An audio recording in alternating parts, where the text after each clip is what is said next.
प्रेम से बोलिए सद्गुरु भगवान की जय। जय जय। कल एक भजन गया था, जाई कुछ ना संगे सखा, जाई कुछ ना संगे सखा, माने हमारे साथ कुछ में नहीं जाएगा, कुछ भी हमारे साथ जाने वाला नहीं है। यह है आत्मचिंतन। जो भजन करते हैं भगवान का, तो जरूर भगवान के विषय में सोचना चाहिए। अगर हम भगवान के बारे में विषय अगर सोच रहे हैं भगवान के बारे में, तो ये चिंतन कहलाता है। या स्वयं के अपने भजन के बारे में सोच रहे हैं, या अपने कर्म के बारे में सोच रहे हैं, माने अपने और भक्ति को लेके या भगवान को लेके इस दायरे में अगर हम हैं, इस घेरे के अंदर अगर हम हैं और इसी पे विचार कर रहे हैं, इसी पे हम सोचते हैं, तो निश्चित इसको कहते हैं आत्मचिंतन। आत्मचिंतन, ये आत्मचिंतन किसी भी योगी को, किसी भी साधक को, किसी भी भगत को भगवान की ओर जाने में एक सुविधा प्रदान करता है, एक बूस्टर का काम करता है, आगे बढ़ाता है, गति को तेज करता है। तो अगर हम आत्मचिंतन करें तो केवल भक्ति करते करते, भजन करते करते, सुमिरन करते करते हमारी जो गति है, अगर 10 साल में हमें परमात्मा के दर्शन होने हैं, तो अगर इसमें हम आत्मचिंतन को जोड़ दें, आत्मचिंतन माने आत्मा का चिंतन, आत्मा का चिंतन की वजह से इसे आत्मचिंतन कहते हैं। क्योंकि चिंता तो हर कोई करता है, चिंता करना कहलाता है चिंतन करना। तो चिंतन करना या चिंता करना एक ही बात है, लेकिन एक है संसार का, घर का, परिवार का चिंतन करना, और एक है कि अपने आत्मा के विषय में सोचना, आत्मा के लिए विचार करना। तो आत्मचिंतन बहुत कम ही लोग करते हैं। पहले तो भगवान की भक्ति ही बड़े कम लोग करते हैं, परिवार की और संसार की भक्ति ज्यादा लोग करते हैं। कारण जो है उनका कामना है, इच्छाएं हैं। कामना माने इच्छाएं, वे इच्छाएं संसार को लेके, जगत को लेके, संसार को लेके उनको जो चाहिए, उसकी वजह से उनका चिंतन का जो सब्जेक्ट होता है, जो चिंतन का उनके विषय रहता है, वह भगवान नहीं रहते, उनके चिंतन का विषय संसारिक रहता है। तो बिरले भगत ही ऐसे हैं जो आत्म मंथन, आत्मचिंतन इसे करते हैं, सोचते हैं क्या हमसे आज गलती हुआ, कहाँ हमसे गलत हो गया, उसके बारे में सोचते हैं और एक दृढ़ संकल्प करते हैं कि आज गलती हो गया, अब आइंदा ये गलती हमसे न हो। क्योंकि मनुष्य है, हमारा जो लचर है, दृढ़ता नहीं है हमारे भक्ति में, तो इसलिए भगवान से भी प्रार्थना लगाना चाहिए कि हे भगवान, अब विषयों में ना घिरे। विषय में अगर घिरेंगे, विषय माने संसार का चिंतन, विषय माने सब्जेक्ट। अब हमारे चिंतन का सब्जेक्ट क्या हो सकता है? लड़की की शादी होनी है, लड़की का पढ़ाई होना है, बच्चों का कहीं जाना है, सीट मिला नहीं मिला, रिजर्वेशन मिला नहीं मिला, बीमारी पकड़ ली है, ठीक नहीं हो रहा है, धन की कमी है, घर ठीक नहीं है, बनवाना है, या जमीन की कमी है और खरीदना है। तो हमारा जो चिंतन का विषय रहता है, ये रहता है। यह चिंतन मनुष्य को भौतिक रूप से, माने आप कुछ भी पा जाइए, लेकिन आपको दो चीज नहीं देगा, एक शांति और दूसरा आनंद। आनंद, शांति और आनंद। जिंदगी में अगर शांति और आनंद चाहिए तो आपको आत्मचिंतन करना पड़ेगा। आत्मचिंतन करके ही आप आत्मा के अधीन चल सकते हैं। आत्मा के अधीन चलना, आत्मा के लिए करना, यही अध्यात्म है। इसी को अध्यात्म कहते हैं। सिकंदर पूरी दुनिया को जीत लिया। जब भारत पहुंचा जीतते जीतते, तो यहाँ भी इसने जीतना शुरू कर दिया और उसको हराया। तो पूरा धन, खूब धन बटोरा यहाँ से। एक दिन उसे एक फकीर से मुलाकात हो गई। अब फकीर उसे ऐसे देख रहा था, सिकंदर को, जैसे कोई पुलिस का दरोगा किसी चोर को देखता हो। यह देख के सिकंदर तिलमिला गया। अच्छा नहीं लगा सिकंदर को। थोड़ा क्रोध भी आया, गुस्सा भी आया। तो उसने कहा, इस तरह मुझे क्यों देखते हो? मैं सिकंदर महान हूं, मैं महान सिकंदर हूं, मैंने दुनिया को जीता है।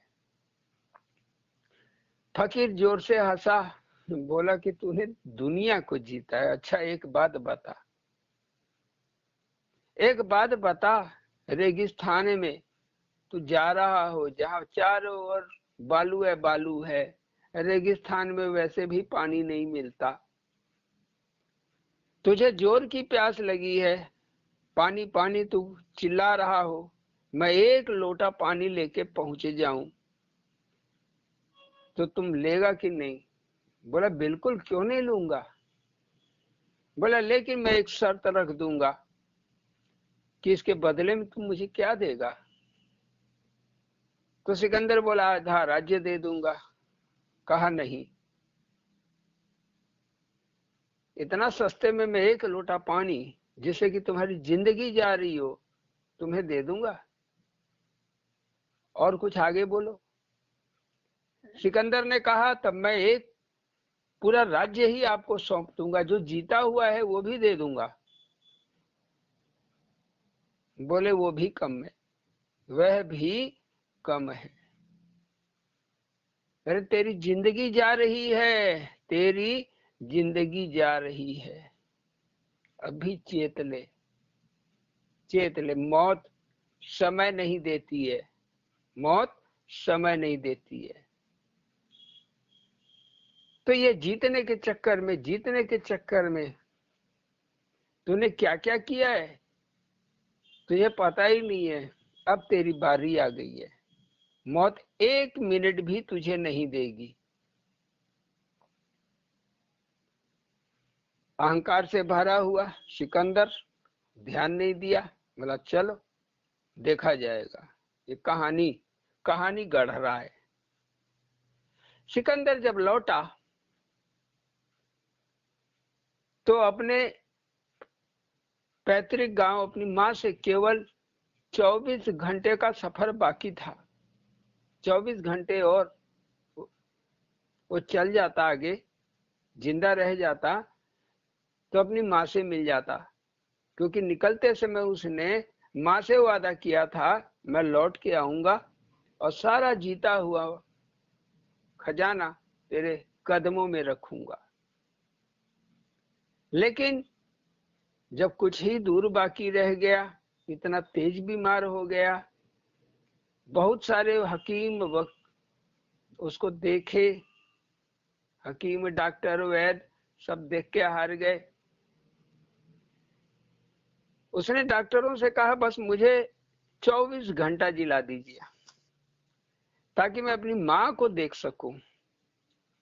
कोई हकीम नहीं वादा कर सका, कोई वैद्य वादा नहीं कर सका कि आपको हम 24 घंटे जिला देंगे।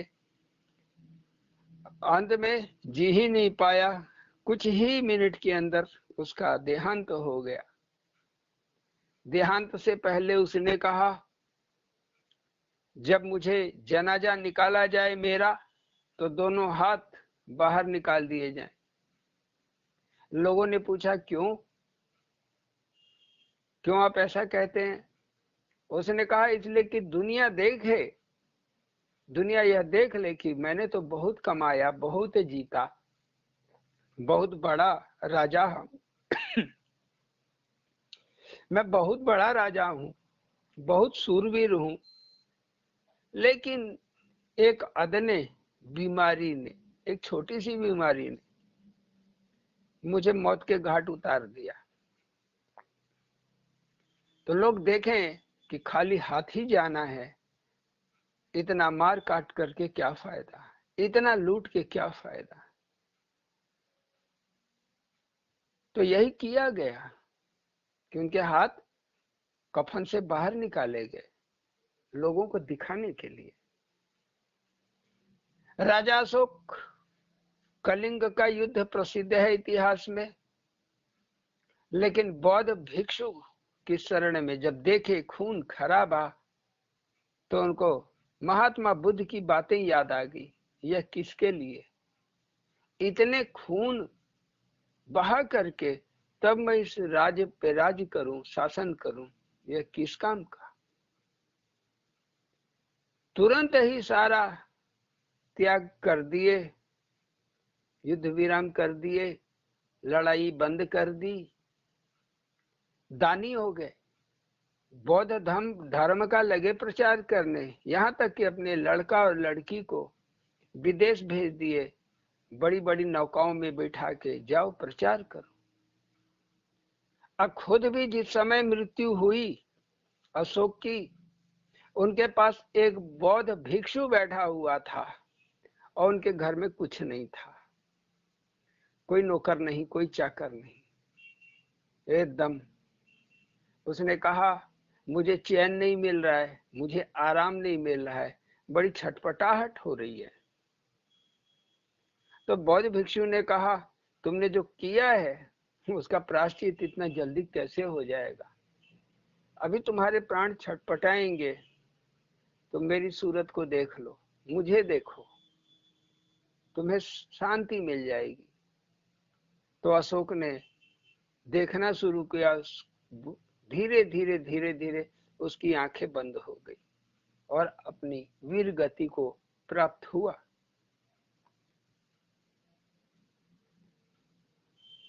ये कहानी उन योद्धाओं की है जो योगी नहीं थे, संत नहीं थे, महात्मा नहीं थे, लेकिन ऐसे ही कुछ और भी रहे हैं। जैसे कि गोपीचंद राजा थे, भृतहरि राजा थे, महात्मा गौतम बुद्ध राजा थे, महावीर जैन राजा थे, जनक राजा थे। ये सब राजाओं की लिस्ट है जिन्होंने अपने घर गृहस्थी परिवार को छोड़ करके संन्यास धारण कर लिया। केवल उसमें से कुछ ही ऐसे आए जिन्होंने योग साधना को पूरा करके वापस अपने राज्य को संभाला, राज किया। लेकिन राज करने का जो तरीका है वह बदल गया। अब राज कैसे किया, आध्यात्मिक होके। अध्यात्म ये नहीं कह रहा कि आप परिवार छोड़ दो, घर छोड़ दो, आप कुछ काम न करो, धंधा न करो। अध्यात्म ये नहीं कहता। आत्मा अध्यात्म कहता है जियो और जीने दो, क्योंकि जितने जीव हैं वह आपसे अलग नहीं है। आप ही की आत्मा समस्त जीवों में निवास करती है। आप अपने माने में किसी के लिए वैर रखोगे तब उसका परिणाम दुष्परिणाम मिलेगा, अच्छा परिणाम नहीं मिलेगा। इसीलिए आत्म चिंतन करने की जरूरत है।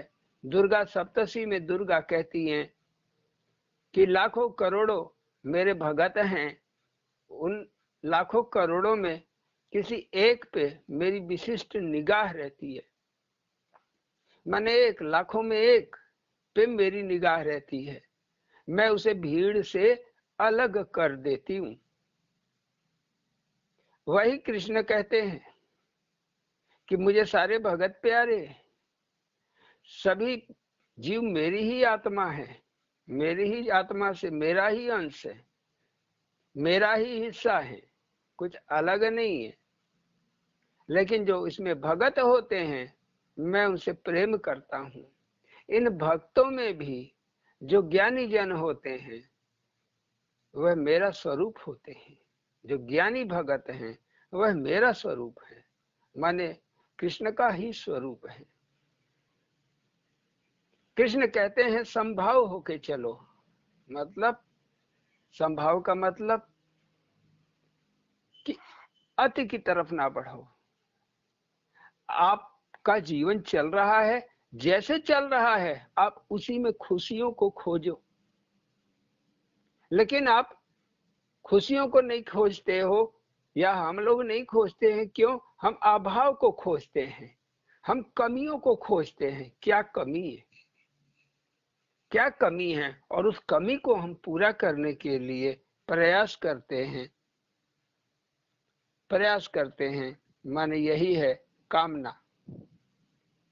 कामनाएं उठती हैं, माने इच्छाएं उठती हैं, हमारा लोभ बढ़ता है, हम उसे पाने के लिए प्रयास करते हैं। पा गए तो प्रसन्न, न पाए तो क्रोध, चिड़चिड़ापन, क्रोध, यह सब विषाद, यह सब हमारे अंदर उत्पन्न हो जाता है, सभी मनुष्यों में होता है। लेकिन जब आप आत्मचिंतन करोगे, आत्मचिंतन करना माने समुद्र मंथन करना। जो समुद्र आपके चित्त में ही बसा हुआ है उसी का मंथन कर लेना, समुद्र मंथन होता है। और इस समुद्र मंथन के द्वारा एक कामधेनु गाय निकलती है, और दूसरा जो है कल्प वृक्ष रख निकलता है, कल्प वृक्ष। ये कामधेनु क्या है? काम माने कामनाएं, धेनु माने पूर्ण करने वाली, धन है, धेनु माने धन। तो हमारी जो कामनाएं होती हैं उसको पूरा करने वाली ये गाय है, कामधेनु। ये ऐसा नहीं है कि तुमको सच में कहीं आ जाएगा, सच में कहीं मिल जाएगा गैया का रूप धारण करके, ऐसा नहीं है। आप दृष्टि रखिए, जब से आप भजन कर रहे हैं, शुरू में आपके पाप जलेंगे, पतंगे जैसे कहीं रात में प्रकाश कर दो, अग्नि जला दो, वैसे ही पतंगे आके गिरते हैं, जल के मर जाते हैं। वैसे ही जैसे ही ये भजन की अग्नि आपके अंदर जागृत हो जाएगी, तमाम जो छोटे बड़े पाप हैं वह आपके आके कूदेंगे। जब कूदेंगे तो आपको थोड़ा परेशान भी करेंगे, लेकिन आप यहां से अगर आगे खड़े हो गए, जीत गए, दृढ़ हो गए, आगे निकल गए, भजन में थोड़ी गहराई आ गई, कामनाएं कम हो गई। ऐसे तो 10 कामना 20 कामना रोज आती है, लेकिन आप भजन और ध्यान में लग गए, समाधि में लग गए, कभी कभात एकाध कामना मन में आ जाएगी, कभी कभात एकाध कामना अगर आ जाएगी तो ये कामना की पूर्ति आपका भजन कर देगा। इसी को कहते हैं कामधेनु। कल्प करने वाला वृक्ष कल्प वृक्ष होता है। कल्प वृक्ष के बारे में भी यही मशहूर है कि जो मांगो वो दे देता है। इस तरह का वृक्ष है, तो इसको कहते हैं कल्प वृक्ष। तो ये भी कोई ऐसा पेड़ नहीं है कि हम इसको चले पकड़े, खोजें, लेके आए। मैं कल्पना, कल्प माने होता है कल्पना, जैसे कामना वैसे कल्पना। आप बहुत सी कामनाएं करते हैं भगवान को लेके या जिंदगी को लेके, ऐसे हो जाता वैसे हो जाता, भगवान मिल जाते, हम चरण पकड़ लेते, दर्शन हो जाते। तो ये जो आप कल्पना करते हो, उड़ते हो, तो क्या होता है, गुरु के चरण धो लें, जैसे स्वामी अड़गड़ानंद जी या मड़ैया बाबा, इस तरह स्तर के जो संत होते हैं वह बाहर का चरण नहीं धुलाते हैं। तो साधक को एक मौका रहता है चरण धोने, कैसे धोए, तो वह काम पूरा करता है कल्प वृक्ष। क्योंकि आपकी इच्छा है, आप कल्पना कर रहे हो कब बारी आएगी, कब बारी आएगी। तो ये भगवान अंतःकरण में ही भगवान प्रकट हो जाएंगे, और आप बड़े प्रेम से धो लीजिए उनके चरण, बड़े प्रेम से धो लीजिए उनके चरण। इस तरीके से इस तरीके से आप पार हो जाएंगे, इस तरीके से आप पार हो जाएंगे। तो कल्प वृक्ष इसको बोलते हैं। तो आइए अब भजन की ओर लेके चलते हैं।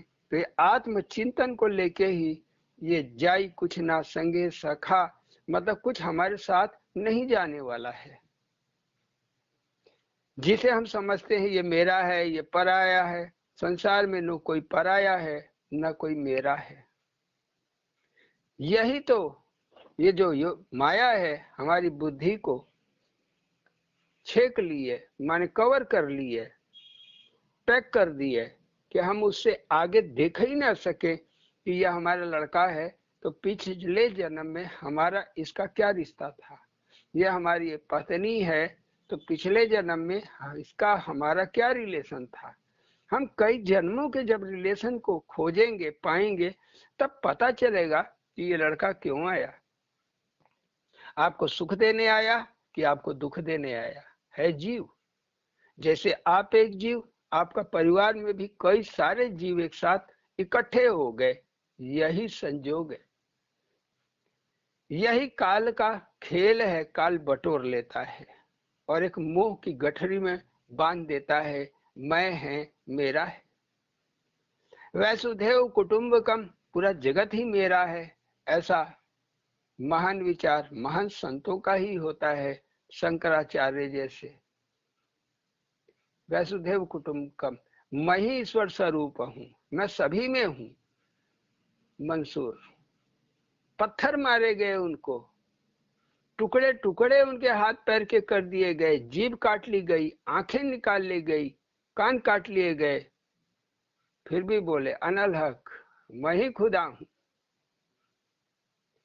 माने मैं ही सब में हूं। कुछ फर्क नहीं पड़ा, काट लिया गया, कुछ फर्क नहीं पड़ा उनको। वो अनहत हो गई, आवाज अनहत हो गई, लोगों को सुनाई देने लगी। बोले जाओ सबको माफ करता हूं, नहीं तो इसका बदला अगर मैंने सोच ही लिया तो खून की नदियां बह जाएंगी, खून की नदियां बह जाएंगी। देखिए संसार में क्या हो रहा है, संसार में क्या हो रहा है, खून की नदियां बह रही हैं। अगर इन सब का कारण वही है, वैमनस्य है, ईर्षा है, राग है, द्वेष है, कहीं धर्म के लिए लड़ाई है तो कहीं संपत्ति के लिए लड़ाई है, सब अपना अपना धर्म बता रहा है। धर्म तो एक ही है, मनुष्य बन जाओ। मनुष्य हैं हम, मनुष्य बन जाएं, मनुष्य बन के भगत बन के उस परमात्मा की पूजा करें जो सर्वत्र है, सब जगह है और हमारे अंदर भी है, हमारे अंदर ही है। तो इसी को प्रेरित करते हुए यह भजन है, जाई कुछ ना संगे सखा, जाई कुछ ना संगे सखा, कुछ ना जाई संगे, खाली हथेली खाली मुट्ठी ले चली बारात नंगे, खाली हथेली खाली मुट्ठी ले चली बारात नंगे, जाई कुछ ना संगे सखा, कुछ ना जाई संगे। कुछ जाने वाला नहीं है अपने साथ। ये जीव जिसे हम मैं कर रहे हैं ये भी धोखा दे देगा हमें। इस शरीर को धोखा देके, इस मिट्टी को धोखा देके जीव आत्मा का हाथ पकड़ के भाग जाएगा कि ये मकान अब गिरने वाला है, खत्म होने वाला है। तो आत्मा बोलेगी, काल आएगा कहेगा चलिए अब समय खत्म।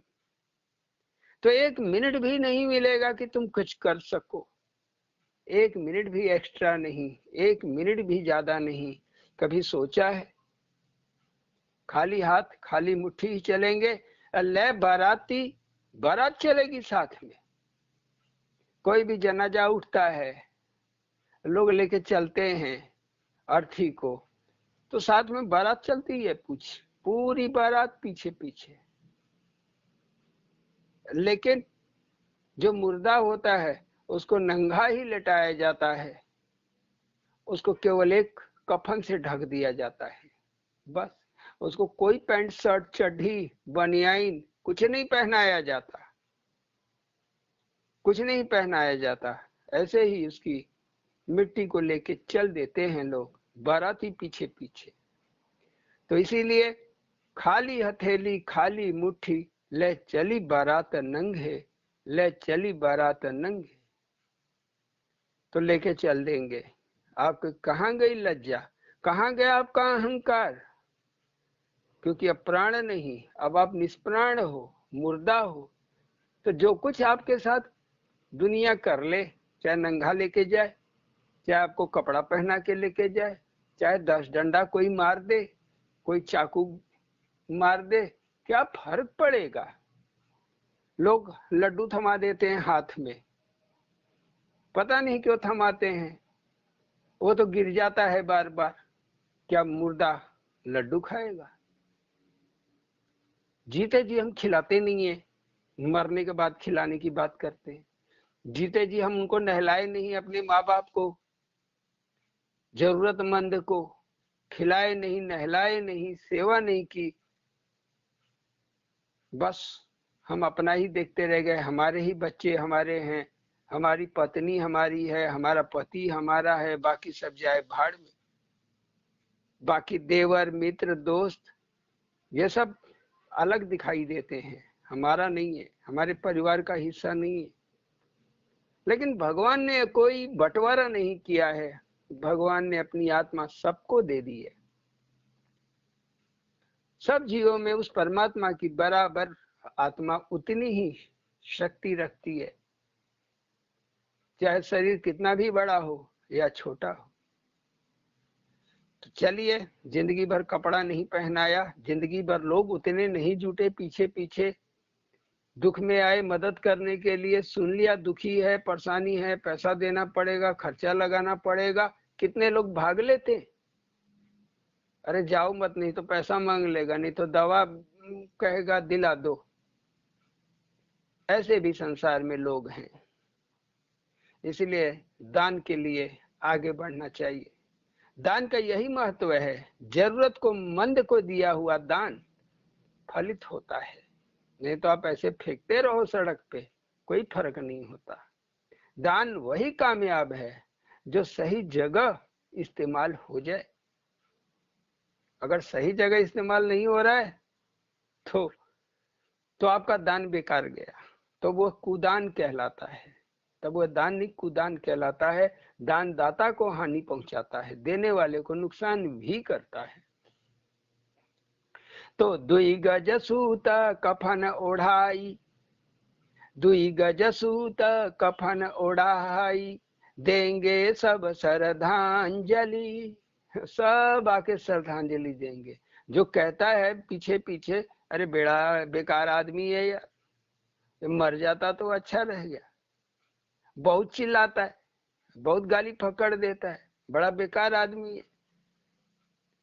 पता नहीं कब मरेगा। लोग जीते जी ऐसी बात करते हैं, पता नहीं कब मरेगा, कब भगवान इस आदमी से छुटकारा देंगे।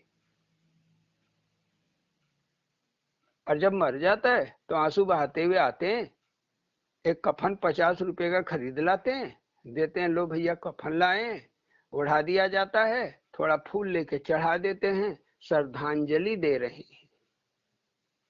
जीते जी श्रद्धांजलि नहीं दी और मरने के बाद श्रद्धा का अंजलि। श्रद्धा भरोसा विश्वास एक ही चीज होता है। तो ये श्रद्धा जीते जी क्यों नहीं आई भैया, मरने के बाद क्यों आती है? मरने के बाद क्यों आती है? तो दुई गज सूत कफन ओढ़ाई, देंगे सब श्रद्धांजलि। जियते तो पूछा नहीं, मुअले ओढ़ाई चमकीली। जियते तो पूछा नहीं, मुअले ओढ़ाई चमकीली। जिंद जीते जी कभी उसको कपड़ा नहीं बनाया, कभी उसको नहलाया धुलाया नहीं, और मरने के बाद वो चमकता हुआ, चमकीली माने चमकता हुआ। कैसा उस पे गोटा पन्नी सब लगा रहता है कफन के ऊपर, तो चमकता है, अच्छा भी लगता है देखने में। तो जीते जी हमने उसको कुछ ना ओढ़ाया पहनाया, अब मरने के बाद हम ये सब करते। उतर जाई अस्तर बस्तर, महंगे हों या सस्ते।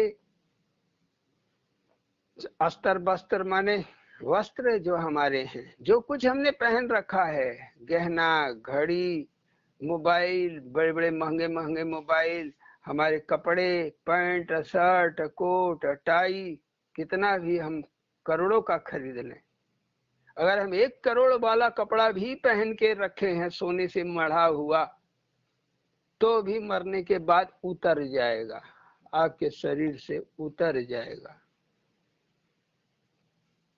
जो बेकार होगा, काम का नहीं होगा, वो फेंक दिया जाएगा, और जो काम का रहेगा वह रख लिया जाएगा। यह है मरने वाले की कीमत। उतर जाई अस्तर बस्तर, महंगे हों या सस्ते। उतर जाई अस्तर बस्तर, महंगे हो या सस्ते। लेंगे लूटा सोना चांदी, गहने दे हम मरते। लेंगे लूटा सोना चांदी, गहने दे हम मरते। कोई शंका है कि नहीं, लोग नहीं लूटेंगे? मरने के बाद बहुत से घरों में जहाँ कई भाई बहन हैं, वहाँ लड़ाई भी हो जाती है, प्रॉपर्टी के लिए, जमीन के लिए मुकदमा चल रहे हैं, गहने के लिए नोचा नोची होती है, हम ये ले लें तो हम वो ले लें। जैसे कि गिद्ध नोचते हैं मुर्दे को, मरे हुए जानवरों को, तो वैसे ही इस समाज में बहुत से लोग गिद्ध की तरह हैं जो नोचने के लिए तैयार रहते। अब मरे पहले ये सीकड़ी निकालेंगे, अब मर जाए पहले कान निकालेंगे। कितना लोग छोड़ के जाएंगे नहीं, घड़ियालू आंसू दिखाएंगे। अगर इधर उधर चले गए, इधर उधर चले गए, तो क्या पता मर जाए और कोई और ले ले। तो यह चालाकी लगा के कितने लोग बैठे रहते हैं। जैसे कौआ इंतजार करते रहता है कब ये पशु मरे और चबाएं, खाएं, नोचें। बिल्कुल उसी तरीके से। तो सोचे जरा, इन सब बातों पे हमें विचार करना चाहिए, सोचना चाहिए। किससे प्रेम, किससे नेम, किससे ईर्षा वैर। हम किससे प्रेम कर रहे हैं, हम किससे नेम मतलब नजदीकी रख रहे हैं, प्रशंसा करते हैं, बड़ाई करते हैं, लगाव रखते हैं। नेम माने लगाव होता है, यहाँ लगाव है तो हमें किससे लगाव है, किससे हमारे दुश्मनी है, शत्रुता है, किससे ईर्षा है। हमारे मन में ईर्षा हो जाती है उसके काम को देख के, उसके सामान को देख के, नहीं तो उसके चेहरे को देख के ही ईर्षा हो जाती है। हे भगवान ये ना दिखे। हमारे मन का ये हालात है, हमारे मन की ये पोजीशन है। तो किससे प्रेम, किससे नेम, किससे ईर्षा बैर।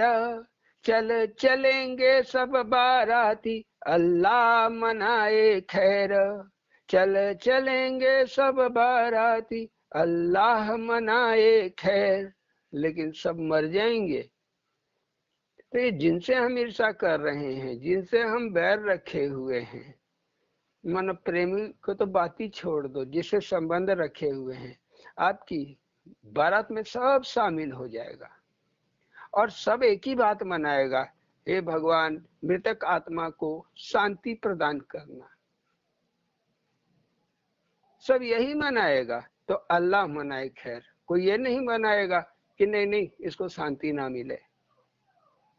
तो आप किससे वैर रख रहे हो? कोई दूसरा मरता है, आपका उसे नहीं पड़ता है, फिर भी आप जाते हो मरने के बाद, क्या मनाते हो? यही ना भगवान मृतक आत्मा को शांति दे। तो आपकी भी बारी आएगी। तो इसलिए हम किसी से वैर क्यों रखें, किसी से शत्रु भाव क्यों रखें? जो हम मरने के बाद करते हैं वही काम हम मरने से पहले क्यों न कर लें? चिंतन कीजिए, आत्मचिंतन कीजिए। उठा के डोली ले चलेंगे कंधे कंधे लोग, कंधे पे ही लोग लेके चलते ताबूत को, या डोली को, डोली कहो ताबूत कहो जो भी कहो, तो लोग लेके बांस का बना के लेके चलते हैं। हिंदू धर्म में बांस का बना के चलते हैं। कुछ धर्मों में एक बक्सा रहता है लकड़ी का लंबा, उसमें रख के बाकायदे लेटा के बंद करके ले चलते हैं। तो जहां जैसा रिवाज है तो लोग कंधे पे ही लेके जाते हैं। अपने घर से जब उठाएंगे कंधे पे उठाएंगे।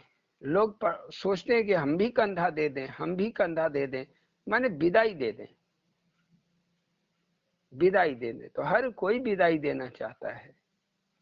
उठा के डोली ले चलेंगे कंधे कंधे लोग, उठाया जियते नहीं अब आस बहाए दोग, उठाया जियते नहीं अब आस बहाए दोग। दोग माने दोगला, डुप्लीकेट विचार वाला। लोगों को दिखाने के लिए सब इकट्ठे हो जाते हैं। समाज क्या कहेगा, दुनिया का कहेगा कि लड़के पटीदार आए भी नहीं, शामिल भी नहीं हुए बारात में।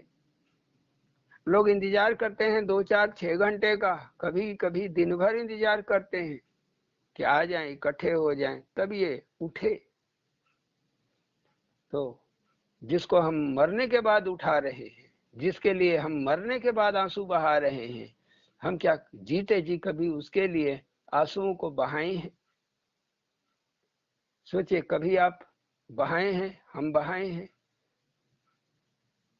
मरने वाले को जीते ही हमने उठाने की कोशिश नहीं की, बचाने की कोशिश नहीं की, उसकी मदद हर तरह से नहीं की।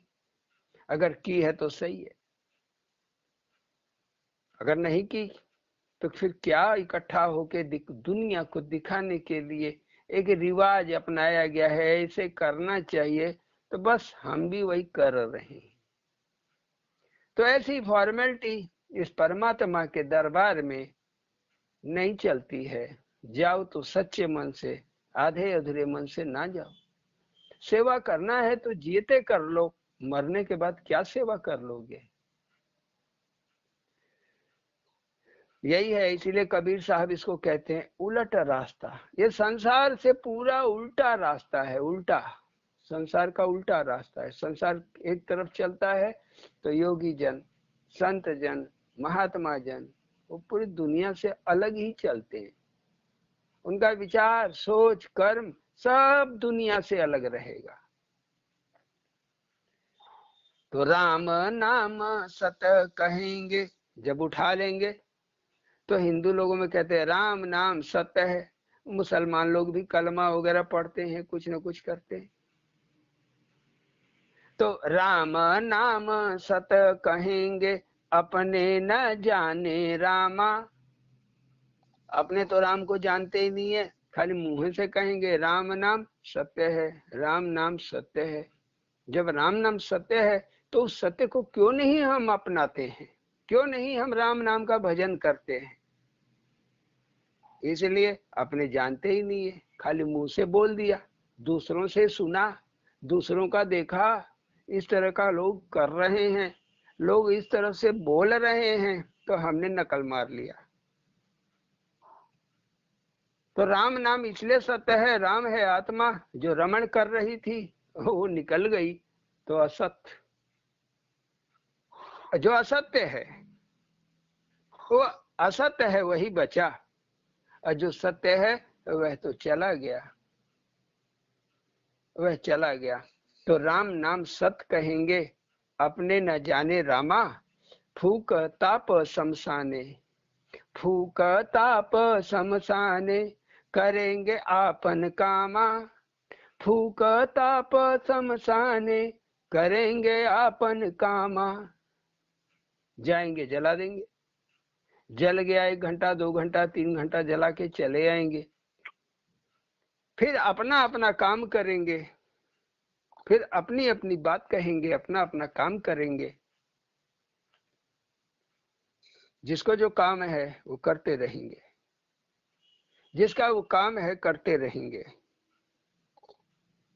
तो आप अपने काम पे लोग ध्यान दीजिए। वो तेरे ही मेरे ही क्या क्या सिस्टम शुरू हो जाता है।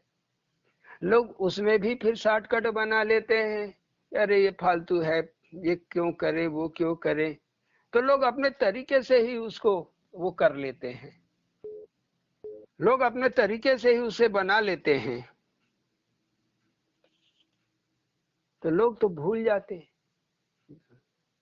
वो हो गया सब सिस्टम हो गया खत्म, फिर आपको भूल जाएंगे। साल 2 साल कुछ कुछ कोई कोई याद रखेगा, 10 15 20 साल में फिर सब भूल जाएंगे, किसी को याद ही नहीं रहेगा। तो राम नाम सत कहेंगे, अपने न जाने रामा, फूक ताप शमशाने, करेंगे आपन कामा। फूक ताप शमशाने, करेंगे आपन कामा। अपना काम में बिजी हो जाएंगे, अपना बिजनेस, खेती बाड़ी, काम धंधा सब बिजी हो जाएगा, कोई रोकता है क्या। 2 गज माटी नीचे दफना, नहीं जलाएंगे तो 2 गज नीचे खोद के कब्र, कब्र खोद के दफना देंगे। तो 2 गज माटी नीचे दफना, लौट जाएंगे लोग। कोई रहेगा क्या आपके साथ, सब छोड़ के चला जाएगा। लौट जाएंगे लोग, जियते कलमा दुआ नहीं, मुअल पढ़ाए जोग। तो मौलवी लोग, पंडित लोग एक एक मंत्र पढ़ते हैं, ये करते हैं, जो भी सिस्टम जिसमें, तो जीते जी कभी कलमा दुआ पढ़ा नहीं, भगवान का नाम नहीं लिया, उसको पढ़ाया नहीं भगवान का नाम की भजन कर। लेकिन मरने के बाद उनको पढ़ा रहे हैं, बता रहे हैं कि कल्याण हो जाए। अब मरने के बाद क्या कल्याण होना है, मिट्टी मिट्टी में चली जानी है, मिट्टी मिट्टी में चली जानी है। इसी पे एक भजन भी लिखे हैं, पानी में पानी मिल, बूंद हेराइल, पानी में पानी मिल, बूंद हेराइल, कण कण अरुण माटी, मटिया हेराइल। जो कण कण है हमारा कहाँ चला जाएगा, मिट्टी का शरीर का, मिट्टी में। अब पानी में पानी मिल जाई, बूंद हेराई, पानी पानी में समा जाएगा। जो एक बूंद है वह आत्मा, वह परमात्मा को पाले, बस पा भर ले। नहीं तो क्या होगा, छित जल पावक गगन समीरा, 5 तत्वों से बना हुआ ये हमारा देह जो भौतिक शरीर है अलग अलग हो जाएगा, हवा हवा में चला जाएगा, पानी पानी में मिल जाएगा, इस तरह सिमट जाएगा, सब तत्व अलग अलग हो जाएंगे।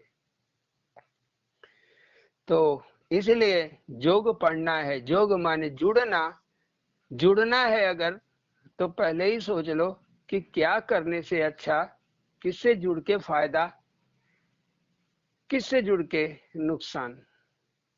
तो महात्माओं और संतों से जुड़े रहिए, नाम का कीर्तन कीजिए, यही योग की शुरुआत होती है।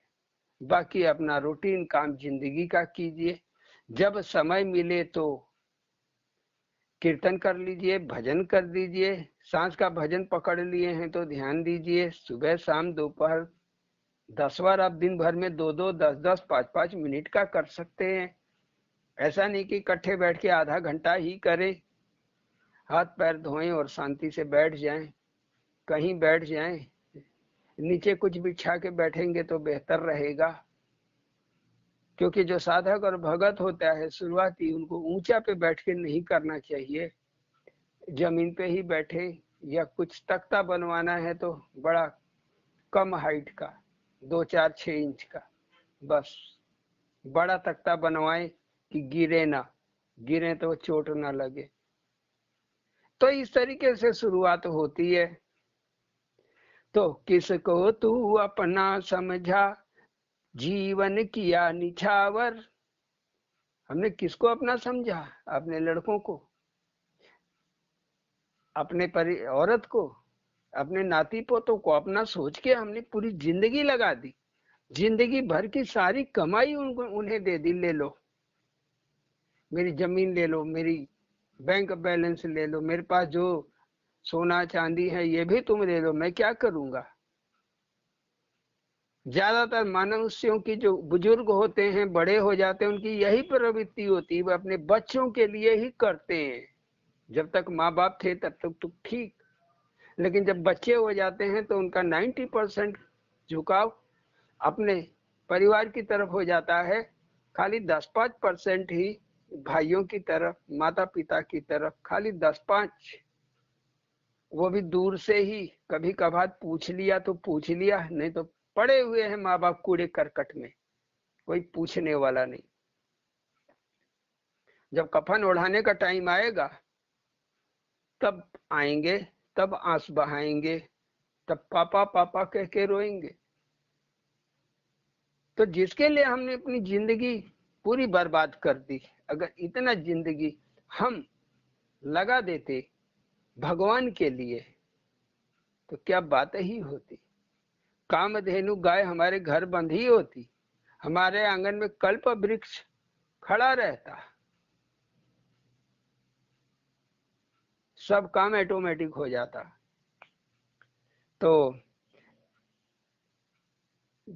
किसको तू अपना समझा, जीवन किया निछावर। किसको तू अपना समझा, जीवन किया निछावर।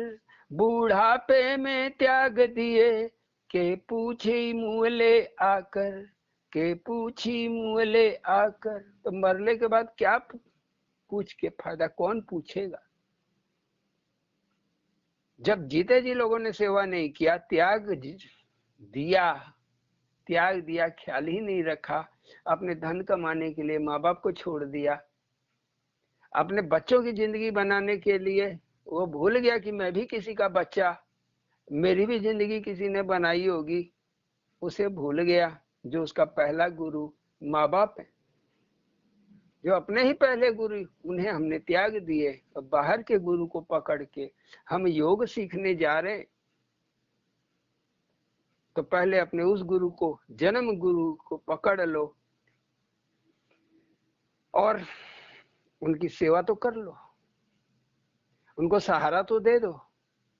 ठीक है, कितने कुछ गाली देते होंगे, कुछ माँ बाप गाली देते होंगे, बुरा बोलते होंगे, 3-4 लड़के रहते हैं जिनके वो जरूर एक को ज्यादा मानता है, दूसरे को कम मानता है, एक आध को नालायक बोलता होगा, ना मानता होगा, लेकिन आपको उसकी परवाह नहीं करनी है, क्योंकि वो साधना नहीं कर रहा है, साधना तो आप कर रहे हो। भगवान को आपको पाना है, उसे थोड़ी ना पाना है। इसलिए हमें सुधरना पड़ेगा। जो साधक है, जो भगत है, उसकी भक्ति तभी सफल होगी जब वह इन बातों को समझेगा। और जो वैमनस्य है, माने समभाव उत्पन्न कर लेगा, समान रूप से भाव उत्पन्न कर लेगा सभी प्राणियों के लिए, चाहे उसी के द्वारा पैदा किया गया उसका पुत्र हो, लड़की हो, लड़का हो, चाहे जिसको ब्याह के लाया हो घर वाली को वो हो, चाहे कोई भी हो, चाहे कोई भी हो, सबके लिए समान भाव, समभाव कहलाता है।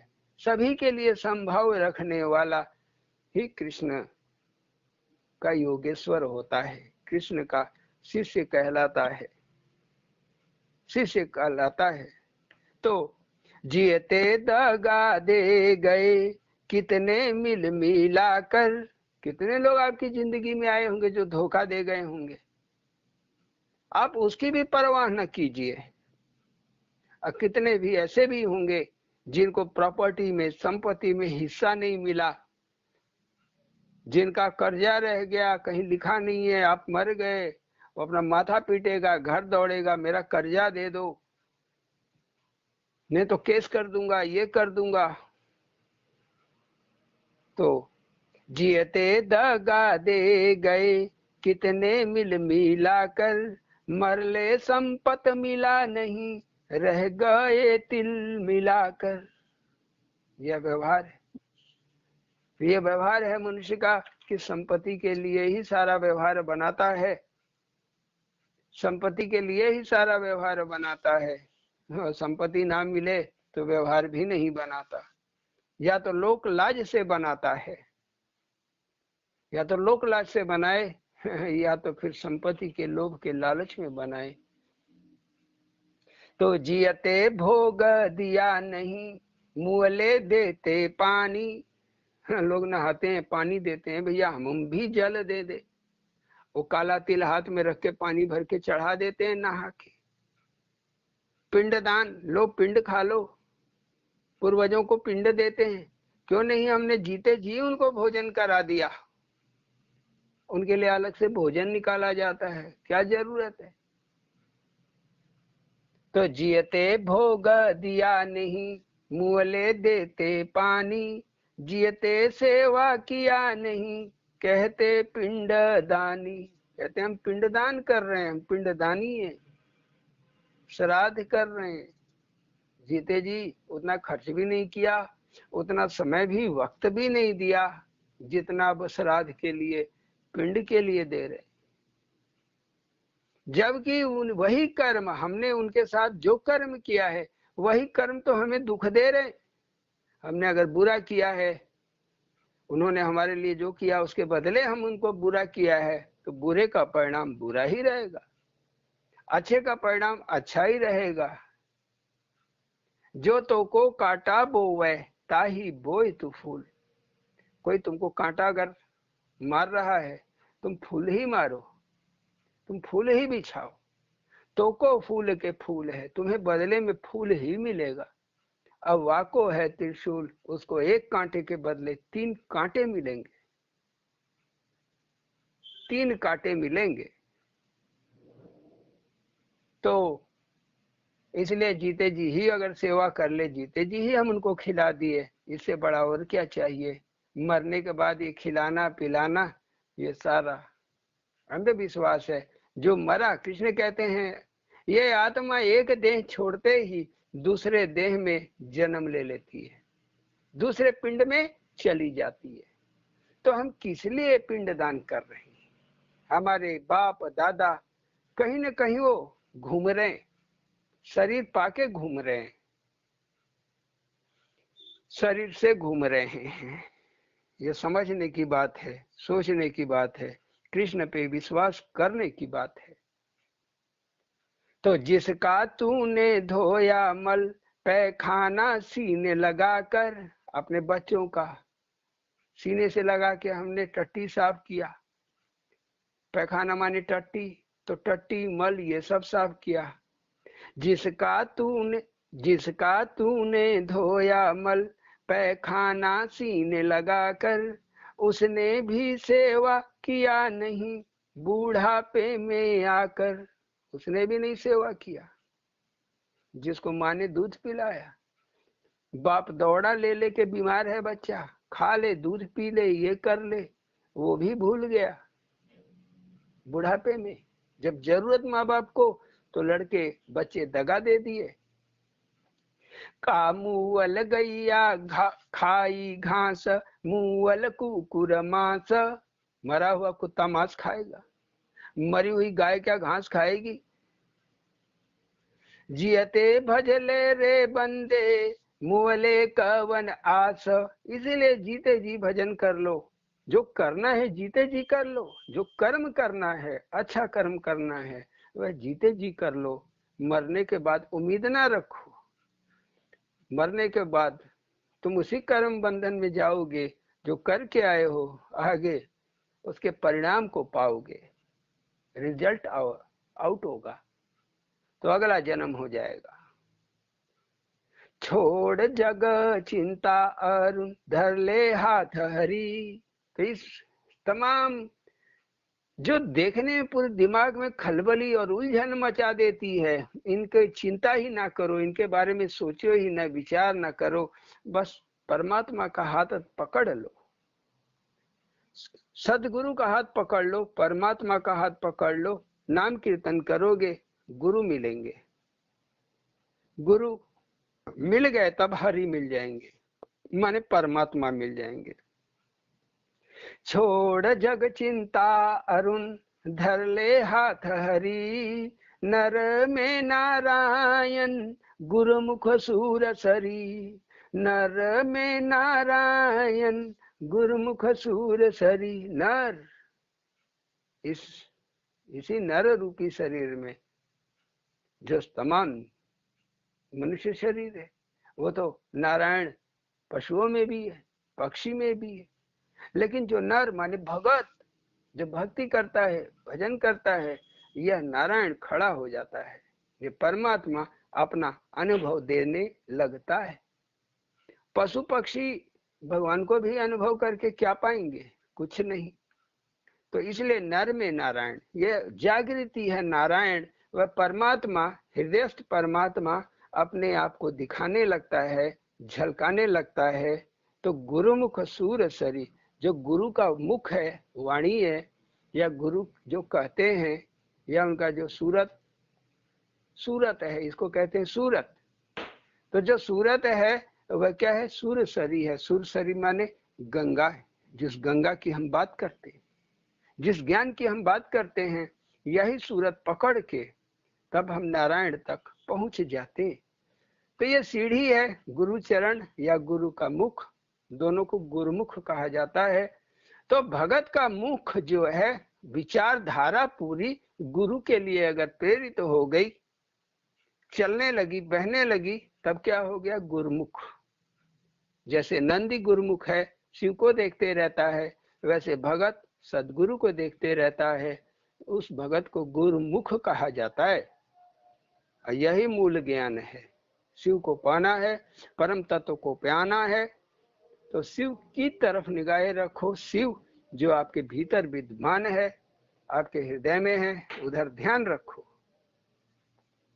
तो जियते मुक्ति पाले, मुअले ना मुक्ति होई। कोई अगर कहता है मरने के बाद मुक्ति होगी, तो गलत कहता है। जीते जी ही मुक्ति होती है। आप मुक्ति का आनंद पाते हो, वो कोई टेंशन नहीं, कोई चिंता नहीं, कुछ भी हो जाए, कोई नो प्रॉब्लम, सब अच्छा है। प्रहलाद के लिए सब अच्छा रहा, ध्रुव कुमार के लिए सब अच्छा रहा, कबीर के लिए सब अच्छा रहा, मंसूर के लिए सब अच्छा रहा, ईसा मसीह के लिए सब अच्छा रहा, कुछ भी खराब नहीं। दूसरे भले ही सोचे अरे काट दिया गया, मार दिया गया और जला दिया गया प्रहलाद, मीरा को जहर दे दिया गया, वह आप सोचो। भगत कभी नहीं सोचता है, सोचता ही नहीं है। अगर वो सोच लेगा तो मुक्ति से वंचित हो जाएगा, मुक्ति नहीं पाएगा। तो जियते मुक्ति पाले, मुअले ना मुक्ति होई, जियते काट ले बंधन, पल में प्रलय हुई। कब प्रलय हो जाएगा, तुम रहोगे ना रहोगे, सांस बंद हो जाएगी, पता नहीं। तो जो बंधन है, तुम्हारे कर्म के जो बंधन हैं, इनसे उनसे बंधे हुए, ये कट जाएं, केवल एक परमात्मा का ही बंधन शेष बचे। बाकी तुम किसी का कुछ ना रह जाओ, कोई जीव न कहे कि मेरा ये कुछ है, केवल परमात्मा कह दे तू मेरा पुत्र है। परमात्मा कह दे तू मेरा पुत्र है, आओ मेरे पास, मैं तुम्हें ले चलूंगा, तब समझ लीजिए सब बंधन कट गया।